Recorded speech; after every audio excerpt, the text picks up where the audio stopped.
মহাকাশে উঠতে থাকা একজাক ছয় পাখিকে ধরে জীবন্ত খেয়ে ফেলার জন্য নাসার একদল প্রাইভেট বিজ্ঞানী উঠে পড়ে লেগেছে এবং তারা অবশেষে ছয় পাখিগুলোকে ধরতে পেরেছে। কিন্তু মজার ব্যাপার হলো তারা ছয় পাখিগুলোকে জীবন্ত না খেয়ে পানি দিয়ে পুড়িয়ে খাওয়ার সিদ্ধান্ত নিয়েছে।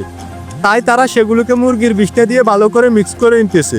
মুরগির এই বিষ্ঠাগুলো বাজারে বিভিন্ন নামে পরিচিত, চাইলে আপনারাও এগুলো তৈরি করে খেতে পারেন। এটার টেস্ট খুবই জঘন্য সুস্বাদু। নাসার এই বিজ্ঞানীগুলো ছিল পুরাই ডিজিটাল বলার কারণ তারা ছয় পাখিগুলোকে পানি দিয়ে পুড়িয়ে খাবে, আর এই খাওয়ার নাম দিয়েছে বারবিকিউ।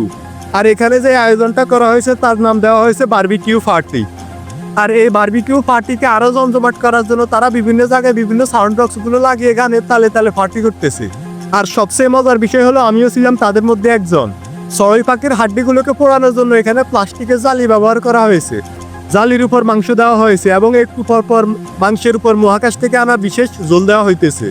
এদিকে কিছু বিজ্ঞানী ঝোপঝাড়ের মধ্যে বসে মঙ্গল গ্রহে যাওয়ার প্ল্যান করতেছে, অন্য বিজ্ঞানীরা তামাক সেবন করতেছে এবং বারবিকিউ গরম করার জন্য এখানে বাতাস করা হইতেছে। এভাবে কিছুক্ষণ করার পর বারবিকিউ খাওয়ার জন্য রেডি হয়ে গেছে। ছয় পাখির মাংসগুলো খুবই সুস্বাদু হয়েছে। এখানে নাসার প্রাইভেট বিজ্ঞানীগুলো কলা পাতা নিয়ে খাওয়ার জন্য বসে গেছে। বন্ধুরা, এই হলো আজকের বারবিকিউ পার্টি এবং নাসার প্রাইভেট গবেষক দল। জানি ভিডিওটি খুবই জঘন্য হয়েছে, তারপরে আপনারা কমেন্ট বক্সে বলে যাবেন ভিডিওটি কেমন হয়েছে।